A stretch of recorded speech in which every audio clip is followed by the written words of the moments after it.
Dalam sejarah panjang umat manusia, hanya sedikit tokoh yang mampu mengubah arah dunia secara dramatis seperti Christopher Columbus. Namanya kini identik dengan penjelajahan, penemuan, dan perubahan besar yang membentuk sejarah modern. Lahir di kota pelabuhan Genoa sekitar tahun 1451, Columbus tumbuh besar di tengah hiruk-pikuk kapal dan pelaut. Sejak kecil, ia sudah terbiasa mendengar kisah-kisah menakjubkan tentang negeri-negeri asing dan kekayaan yang menanti di seberang lautan. Columbus bukan berasal dari keluarga kaya atau bangsawan. Ayahnya hanyalah seorang penenun wol sederhana. Namun impian Columbus jauh melampaui batas-batas kota kelahirannya. Lautan luas seolah memanggilnya untuk berpetualang. Sebagai pemuda, Columbus belajar navigasi dari para pelaut berpengalaman. Ia melahap peta, buku, dan cerita perjalanan, membayangkan dunia yang lebih besar dari yang pernah ia lihat. Ia percaya dirinya ditakdirkan untuk melakukan sesuatu yang luar biasa. Pada masa itu, dunia memang sedang meluas, namun Samudra Atlantik tetap menjadi misteri yang menakutkan. Para pelaut menyebutnya Laut Kegelapan, penuh bahaya dan ketidakpastian, seolah menjadi batas akhir dunia yang dikenal. Namun, Columbus melihat peluang di balik ketakutan itu. Ia yakin bahwa dengan berlayar ke barat, ia bisa mencapai Asia lebih cepat. Keyakinannya bahwa dunia lebih kecil dari yang diyakini banyak orang membuatnya berbeda. Banyak orang menganggapnya pemimpi, bahkan gila. Namun Columbus tidak pernah menyerah. Ia terus meyakinkan para bangsawan dan raja, yakin bahwa pelayaran ke barat akan membuka jalan baru menuju kekayaan dan kejayaan Eropa. Obsesinya akan mengubah peta dunia selamanya, menghubungkan benua-benua yang selama ribuan tahun terpisah, dan membuka era baru penjelajahan serta pertukaran budaya. Kisah Columbus adalah kisah tentang ambisi yang tak kenal lelah, keyakinan yang teguh, dan keberanian untuk mengejar hal yang belum pernah dicoba sebelumnya. Ia membuktikan bahwa satu orang dengan mimpi besar bisa mengubah dunia. Ide radikal Columbus sederhana mencapai Asia dengan berlayar ke barat. Eropa mendambakan kekayaan Hindia, tetapi jalur darat berbahaya dan jalur laut mengelilingi Afrika panjang serta berbahaya. Columbus mengandalkan perhitungan yang salah, percaya Asia jauh lebih dekat dari yang sebenarnya. Dia membayangkan pelayaran singkat, didorong oleh ambisi, keyakinan, dan janji kekayaan serta kejayaan. Ekspedisi Hindia adalah sebuah pertaruhan, dia mempertaruhkan segalanya pada dunia yang lebih kecil dari yang sebenarnya. Visinya berani, tetapi itu berarti berlayar keluar batas peta yang diketahui, menuju ketidakpastian. Mimpi Columbus adalah campuran logika, kesalahan, dan harapan yang tak henti-hentinya. Columbus membutuhkan kapal dan dana, jadi dia mengajukan rencananya kepada para raja Eropa. Portugal menolaknya, meragukan perhitungannya. Dia beralih ke Spanyol, di mana Ratu Isabella dan Raja Ferdinand sedang sibuk dengan rekonkista. Selama bertahun-tahun, Columbus menunggu, berdebat, dan menahan ejekan, tetapi kegigihannya membuahkan hasil setelah kemenangan terakhir Spanyol di Granada. Bersemangat untuk peluang baru, para raja setuju untuk mensponsori pelayarannya pada tahun 1492.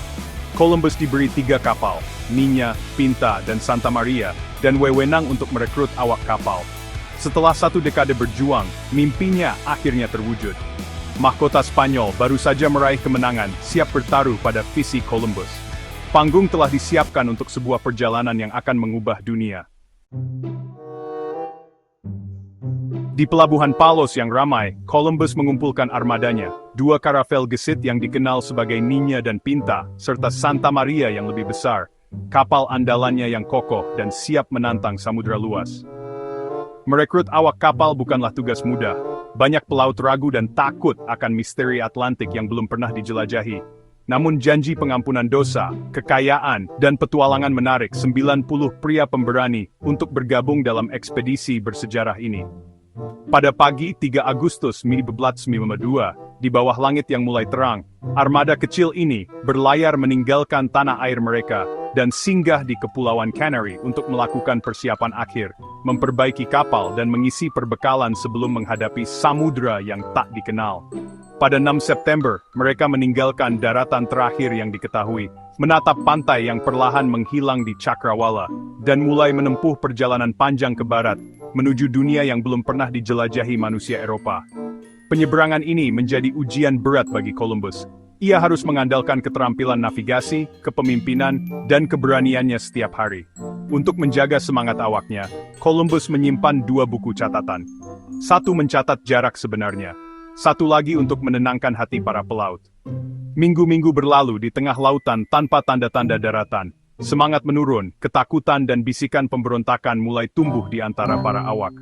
Columbus berusaha menenangkan ketakutan mereka dengan janji kekayaan dan memperhatikan tanda-tanda harapan. Burung yang terbang, ranting yang mengapung, dan angin yang mulai berubah arah. Namun, setiap matahari terbit hanya memperlihatkan cakrawala kosong yang tak berujung, dan nasib ekspedisi ini benar-benar tergantung pada seutas benang tipis antara harapan dan keputusasaan. Luasnya Atlantik menjadi cobaan fisik dan psikologis yang luar biasa, menantang batas ketahanan dan keyakinan setiap orang di atas kapal. Setelah berminggu-minggu terombang-ambing di lautan luas, di tengah kelelahan dan keraguan, secercah harapan mulai tumbuh di hati para awak kapal. Mereka memperhatikan ranting-ranting kecil yang dibawa burung-burung laut, dan mencium aroma tanah yang samar terbawa angin. Tanda-tanda ini memberi mereka keyakinan bahwa daratan sudah dekat, membangkitkan semangat yang hampir padam. Pada pagi 12 Oktober 1992, suasana di kapal berubah drastis. Rodrigo de Triana, seorang pelaut muda yang berjaga di puncak tiang, akhirnya berteriak lantang, "Daratan!" mengakhiri penantian yang menegangkan dan penuh ketidakpastian. Para pelaut pun tak kuasa menahan air mata dan sorak kegembiraan. Mereka saling berpelukan, bersyukur telah selamat dari perjalanan yang penuh bahaya dan ketakutan, kini akhirnya melihat pantai berpasir di kejauhan. Di hadapan mereka terbentang pulau tropis yang subur, dengan pohon-pohon rindang, dan pasir putih yang belum pernah mereka lihat sebelumnya. Sebuah pulau di Bahama yang tampak seperti surga. Columbus, yakin bahwa ia telah mencapai Asia, menamai pulau itu San Salvador dan segera mengklaimnya untuk Spanyol. Ia berlutut, mencium tanah dengan penuh syukur, lalu mengibarkan bendera kerajaan sebagai tanda penaklukan. Bagi Columbus dan anak buahnya, mereka percaya telah tiba di tepi Asia, bukan di benua baru. Mereka mulai mencari emas, rempah-rempah, dan kota-kota kaya di timur, yang selama ini hanya ada dalam cerita. Namun tanpa mereka sadari, mereka justru telah menemukan dunia yang sama sekali asing, penuh misteri, dan belum pernah dijelajahi oleh bangsa Eropa. Dua aliran sejarah manusia yang terpisah selama ribuan tahun, kini bertabrakan di pantai ini. Pertemuan ini akan mengubah nasib kedua belah pihak selamanya. Dunia tidak akan pernah sama lagi. Fajar baru telah menyingsing, menandai babak baru dalam sejarah umat manusia. Pendaratan Columbus menandai dimulainya era baru yang penuh gejolak, penemuan, dan perubahan besar yang akan mengguncang dunia selama berabad-abad ke depan. Columbus dan anak buahnya bertemu dengan suku Taino, penduduk pulau itu, yang mendekat dengan rasa ingin tahu dan hati-hati. Orang Spanyol kagum dengan kemurahan hati suku Taino, tetapi salah mengartikannya sebagai kepolosan. Columbus melihat peluang untuk konversi dan penaklukan, mencari emas dan bertanya tentang kota-kota yang jauh. Suku Taino berharap untuk menenangkan orang asing, menunjuk mereka ke pulau-pulau lain, memicu delusi Columbus. Istilah Indian, lahir dari kesalahan ini, melabeli semua penduduk asli Amerika. Pertemuan awal berlangsung damai, tetapi di balik permukaan, konflik mulai muncul. Benih-benih bencana bagi penduduk asli ditaburkan sejak pertemuan pertama. Pelayaran Columbus memicu pertukaran Kolumbian, perpindahan besar-besaran tanaman, hewan dan penyakit antara dunia lama dan dunia baru. Tanaman seperti kentang, jagung dan tomat merevolusi pola makan global dan memicu ledakan populasi. Orang Eropa membawa kuda, sapi dan gandum, mengubah lanskap dan masyarakat Amerika. Tetapi mereka juga membawa penyakit mematikan, cacar, campak, influenza, yang menghancurkan populasi pribumi. Kematian besar menyusul, dengan hingga 90% penduduk asli tewas dalam 1 abad. Keruntuhan demografi ini membuat penaklukan Eropa jauh lebih mudah. Pertukaran Kolumbian mengubah planet ini, dengan konsekuensi yang masih terasa hingga saat ini. Itu adalah revolusi biologis dan budaya, baik kreatif maupun bencana. Pelayaran Columbus selanjutnya bergeser dari eksplorasi menjadi eksploitasi. Spanyol memaksakan sistem kerja paksa seperti encomienda, menundukkan suku Taino dan lainnya pada kondisi yang brutal. Kekerasan, penyakit dan kelaparan memusnahkan penduduk asli Karibia. Tulisan-tulisan Columbus sendiri dan tulisan-tulitannya yang sezaman mengungkapkan warisan kekejaman dan pemusnahan yang hampir total. Pola penaklukan dan penaklukan menyebar ke seluruh Amerika. Saat ini, warisan Columbus diperdebatkan dengan sengit, pahlawan bagi sebagian orang, penindas bagi yang lain. Kisahnya memaksa kita untuk menghadapi biaya tragis dari penemuan. Sejarah bukan hanya kemenangan, tetapi juga bencana.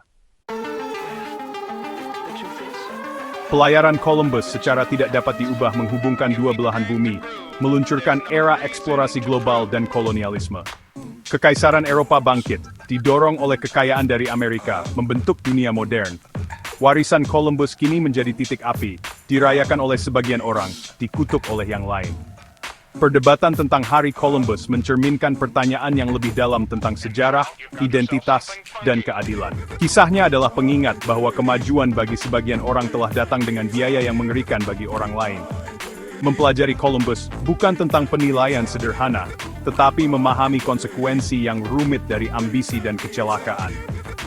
Sejarah terdiri dari kemenangan dan tragedi, seringkali tidak terpisahkan. Dunia yang kita kenal lahir dari pertemuan yang menentukan itu pada tahun 1492.